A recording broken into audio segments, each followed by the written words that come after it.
still visible. It's sport in school, sport out of school, sport as part of the life of every child, girl or boy.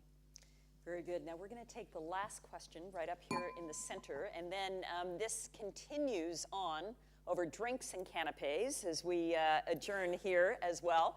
So will you honor us with the last question, please? Thank you very much. I actually just wanted to ask about adult women and sport in the Olympics.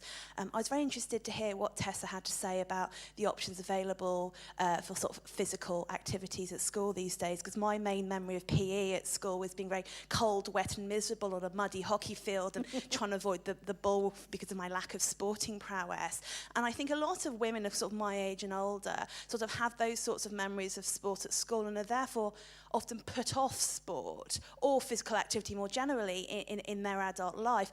And I just wanted the panel's views really on what the Olympics can do to sort of try and sort of inspire women who weren't very sporty at school, because we can't all have the the prowess to be an Olympic athlete, but to sort of get back into that. I think you have to kind of get the virus, which is, do I really think I could do that? And that's your way into it. And I hope that I'm not being sort of misrepresentative in saying that the experience for young people, girls and boys in sport in schools now is completely different. And I think that part of the school sport program has been making sure that there are decent showers and decent changing facilities, and because children won't, as you're absolutely right. I mean, there is this nostalgic view that it was all much better when kids played football with jumpers as goalposts and came home very muddy, but they won't play football in those circumstances now. I mean, kids do want places to get drinks afterwards and have a shower, all the rest of it. That's how it is. And as I say, that's why so much money has been spent from the lottery and from government in building much, much better facilities. But I think that, I think that what the Olympics will do with the this great sort of ambition to have to help 1 million more people get more physically active and 1 million more people involved in sport. 13 million more swims since April last year. People, if they think that other people are going to do it, their friends are going to do it, they'll have a go. And what you need to do is to kind of create the shop window and all the and all the possibilities. Girls and boxing, girls, young girls that I represent, wanting to make the journey up to Waterloo to go and box and to train. Who would have thought it? Who would have thought it 10 years ago? So I'm very optimistic about that.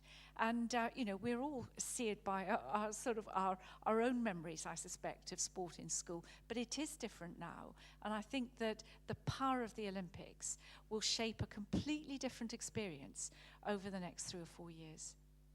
Very good. Well, thank you very much. Another round of applause for Tessa and our panel. Thank you.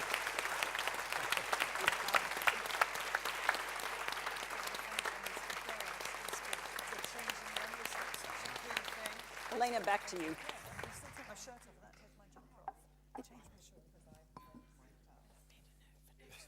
Well, listen, I know that you all thought that was wonderful. I want to say immediately how inspirational the whole event has been, and all of our panelists, as well as our lecturer.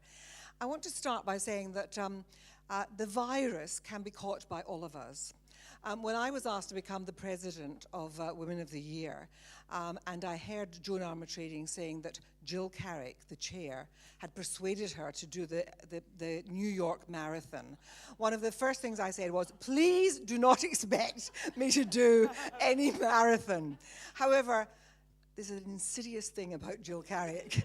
She is still sort of, I can honestly tell you, trying to reel me in and persuade me that there's something in this. In fact, I want you all to know that she has in her handbag tonight the medal that she won at the Paris Olympics last weekend. The Paris Marathon last weekend. Yeah.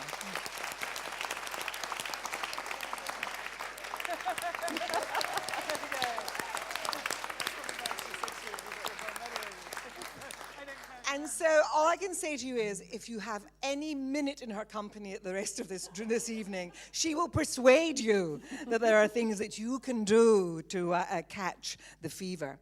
But the fever I felt was really caught when I heard Tessa saying, describing just what was going on in the building of that wonderful, the stadiums and the regeneration of a whole part of the city.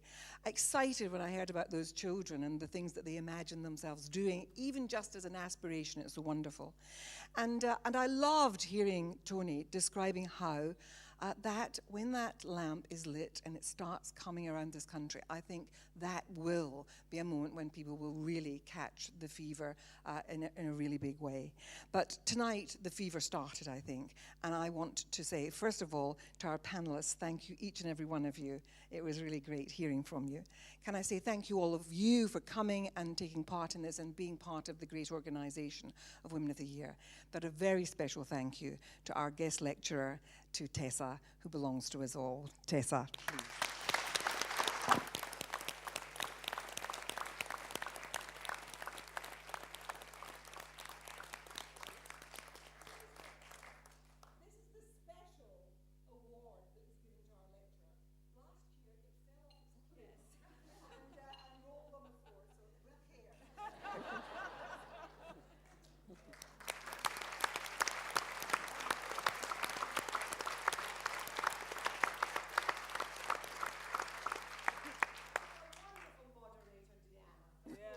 Thank you.